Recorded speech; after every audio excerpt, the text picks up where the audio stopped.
Fund ছাড়া একটা institution কখনো চলতে পারে না এবং বিশ্ববিদ্যালয় শুধুমাত্র এরই একটা ইনস্টিটিউশন ডাকসু, যেটা সবচেয়ে বেশি অবহেলিত এতদিন পর্যন্ত ছিল এবং এখন পর্যন্ত আমরা দেখতে পাচ্ছি চাপের মুখে বাধ্য হয়ে ডাকসু দিলেও তারা ডাকসু যাতে কার্যকর হতে না পারে এজন্য সমস্ত যে আয়োজন তারা সেটা সম্পন্ন করেছেন। আমরা এটা হতে দিতে পারি না।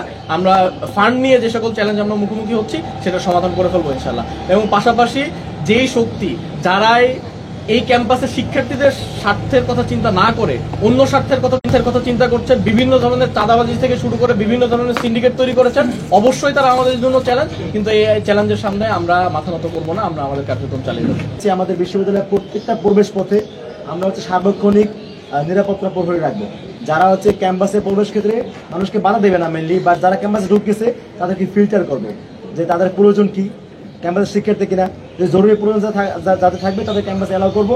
আর বাইরে যারা অপ্রয়োজনীয়, বিশেষ করে যারা আমাদের ক্যাম্পাসের শিক্ষার্থী নিরাপত্তার জন্য হুমকি, মাদকাসক্ত ছিনতাইকারী, এই ধরনের পাগল মানুষজন যারা আছে, এই ধরনের ক্যাম্পাস ঢুকতে না দেওয়া হয় 24 ঘন্টার মধ্যে এরকম সার্বক্ষণিক একটা নিরাপত্তা ব্যবস্থা আমরা করবো। এটা আমাদের পার্মানেন্ট সলিউশন। বাট এইটা যেহেতু সময় সাপেক্ষ একটা ব্যাপার, এই সময় সাপেক্ষ ব্যাপার হয়, সময়ের মধ্যেও যেন আমাদের শিক্ষার্থীরা নিরাপত্তা হুমকিতে না ভোগে, সেই জায়গা থেকে, সেই কনসার্ন থেকে আমরা বিশ্ববিদ্যালয় প্রশাসনের সমন্বয় করে মাঝে মধ্যে অভিযান চালাচ্ছি। এটা নিয়মিত থাকবে যতদিন পর্যন্ত আমাদের পার্মানেন্ট সলিউশন আসতেছে। এটা গিয়ে অভিযানের বিষয়। আরেকটা বিষয় এই যে আমরা দেখতে একটা শিকল, অনেক মোটা শিকল, মনে হচ্ছে হাতি বেঁধে রাখার শিকল। এই শিকলটা আমরা ডাকসু নির্বাচিত প্রতিনিধি, আমরা আসছি বিশ্ববিদ্যালয় প্রশাসনের কথা বলার জন্য। তারা এই গেটে আটকে রেখেছে, অর্থাৎ তারা আমাদের ঢুকিয়ে দেবে না। ব্যাপারটা এমন ছিল যে হয়তো ভেতরে কোনো ঘাপলা আছে, হয়তোবা তালা মেরে তালা বন্ধ করে, হয়তোবা ভেতরে এমন কোনো কাজ করছে যেটা জানলে ডাকসুর প্রতিনিধিরা জানলে তাদের সমস্যা হতে পারে। সেটা হতে পারে রুল আমাকে সেফ এক্সিট দেয়, এটা হতে পারে। বাট আমরা শিক্ষার্থীরা তালা খুলে ফেলেছি।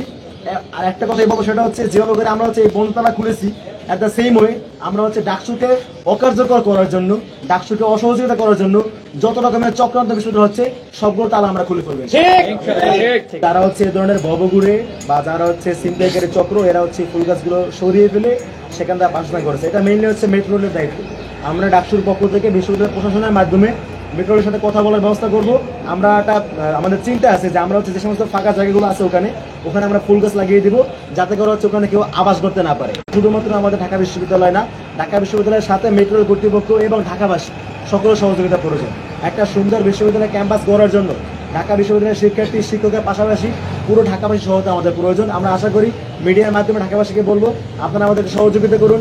ঢাকা বিশ্ববিদ্যালয়কে একটা বিশ্ববিদ্যালয় মানে নিয়ে যাওয়ার জন্য আমরা কাজ করছি, আমাদেরকে সহযোগিতা করুন, আমাদেরকে সময় দিন।